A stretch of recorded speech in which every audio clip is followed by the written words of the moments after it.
Mariing pinalaga ni Tourism Secretary Cristina Frasco ang umano'y pagiging underperforming ng tourism sector ng bansa. Tiniyak po ng DOT na patuloy ang pagpapalakas nila sa sektor ng turismo sa kabilaan nila ng inilaang maliit na pondo.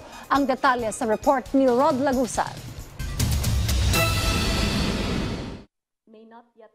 Patuloy ang Department of Tourism sa pagpapalakas ng turismo ng bansa sa kabila ng iba't ibang hamon na kinakaharap nito, gaya ng mas maliit na budget para sa promosyon ng turismo.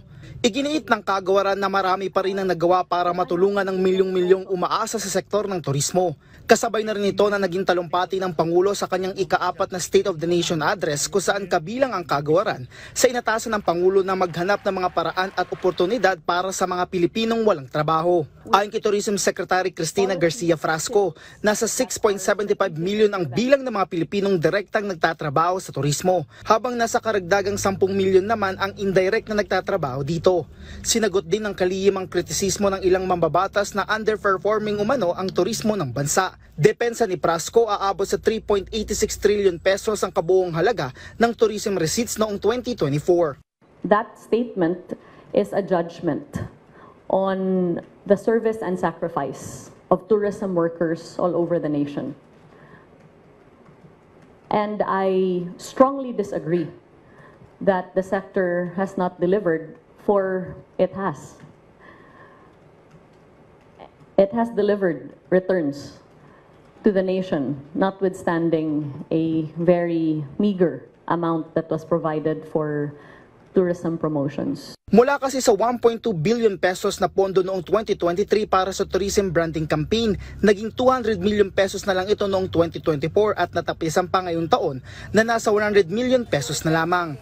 Paliwanag ng kalihim na kapaloob dito ang global campaign ng turismo ng bansa gaya ng digital placements, familiarization tours, pagsali sa mga global exposition para makita at maging opsyon ang Pilipinas bilang travel destination.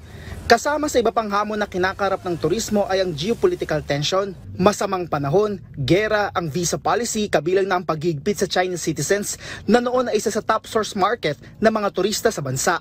Ayon kay Frasco, sa kabila nito, patuloy sila sa paghahanap ng bagong market para sa bansa.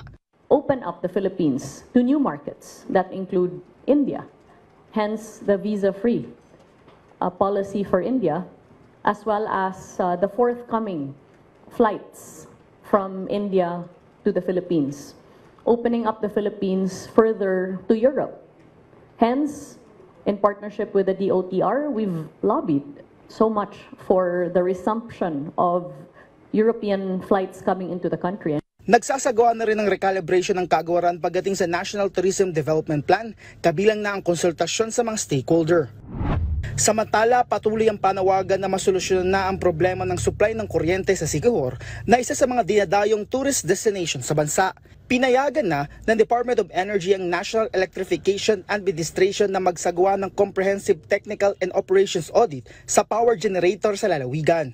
Oras na makita na may kakulangan ang power supplier sa probinsya ay bibigyan ito ng deadline na makapag-comply hanggang December 31.